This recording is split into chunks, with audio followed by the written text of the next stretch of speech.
NDA Kaipamangalam നിയോജക മണ്ഡലം തെരഞ്ഞെടുപ്പ് കൺവെൻഷൻ സംഘടിപ്പിച്ചു. എടവിലങ്ങ് മണ്ഡലം പ്രസിഡന്റ് പ്രിൻസ് തലാശ്ശേരി അധ്യക്ഷനായ കൺവെൻഷൻ NDA സംസ്ഥാന കൺവീനർ തുഷാർ വെള്ളാപ്പള്ളി ഉദ്ഘാടനം ചെയ്തു. NDA സംസ്ഥാന വൈസ് ചെയർമാൻ AN രാധാകൃഷ്ണൻ മുഖ്യപ്രഭാഷണം നടത്തി.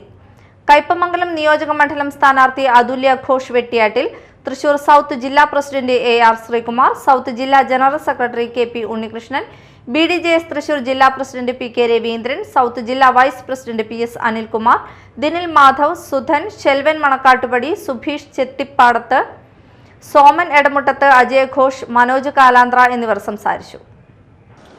അതൊക്കെ കഴിഞ്ഞ ഏതാണ്ട് 12 വർഷക്കാലമായിട്ട് ഇന്നത്തെ ശ്രീ നരേന്ദ്രമോദി സർക്കാർ നടപ്പിലാക്കിയ സാധാരണക്കാർക്ക് വേണ്ടി നടപ്പിലാക്കിയിട്ടുള്ള സാമൂഹികക്ഷേമ പ്രവർത്തനങ്ങളാണ് ഇന്ന്, അല്ലെങ്കിൽ അതിന്റെ സഹായമാണ് ഇന്ന് ഇന്ത്യ ഗവൺമെന്റിന് കിട്ടുന്നത് നമുക്കൊക്കെ അറിയാവുന്നതാണ്.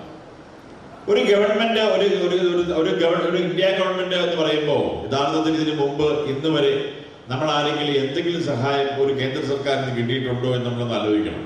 ഇന്ന് നമ്മുടെ റെയിൽവേ ഉൾപ്പെടെ, നമ്മൾ തൊട്ടപ്പുറത്ത് കാണുന്ന റോഡ് ഉൾപ്പെടെ എല്ലാം ഇന്ത്യയുടെ മുഖച്ഛായ തന്നെ മാറ്റിയ പ്രധാനമന്ത്രിയാണ് ശ്രീ നരേന്ദ്രമോദി എന്ന് പറയുന്നത്.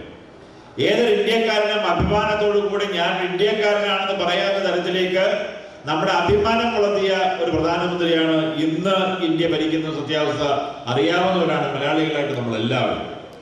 അതുകൊണ്ട് തന്നെ വരാൻ വേണ്ടി പോകുന്ന ഇലക്ഷനെ സംബന്ധിച്ചോളം NDA സംവിധാനം കേരളത്തിൽ വരണം എന്ന് ആഗ്രഹിക്കുന്നവരാണ് നമ്മൾ ഭൂരിപക്ഷം വരുന്ന ഇവിടുത്തെ നമ്മുടെ ആളുകൾ.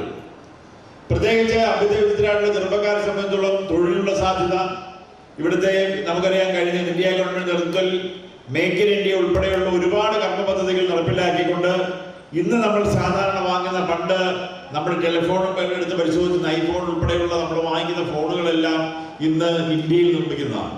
ഇലക്ട്രോണിക് സാധനങ്ങൾ ബഹുഭൂരിപക്ഷവും ഇന്ത്യയിൽ നിർമ്മിക്കുന്ന തരത്തിലേക്ക് നമ്മൾ നിത്യോപയോഗ സാധനങ്ങൾ ഇന്ത്യയിൽ നിന്ന് കയറ്റി അയക്കുന്ന രീതിയിലേക്ക് മറ്റുള്ള രാജ്യത്ത് പോയി നോക്കി നമ്മൾ അതിന്റെ എവിടെയാണ് മെയ്ഡ് ഇൻ ഏതാന്ന് നോക്കിയാൽ ഇന്ത്യ എന്ന് കാണുന്ന തരത്തിലേക്ക് നമ്മുടെ രാജ്യത്തെ വലിയ രീതിയിലുള്ള വ്യവസായ വിപ്ലവം തന്നെ ഈ കാലഘട്ടത്തിൽ നടക്കുകയുണ്ടായി.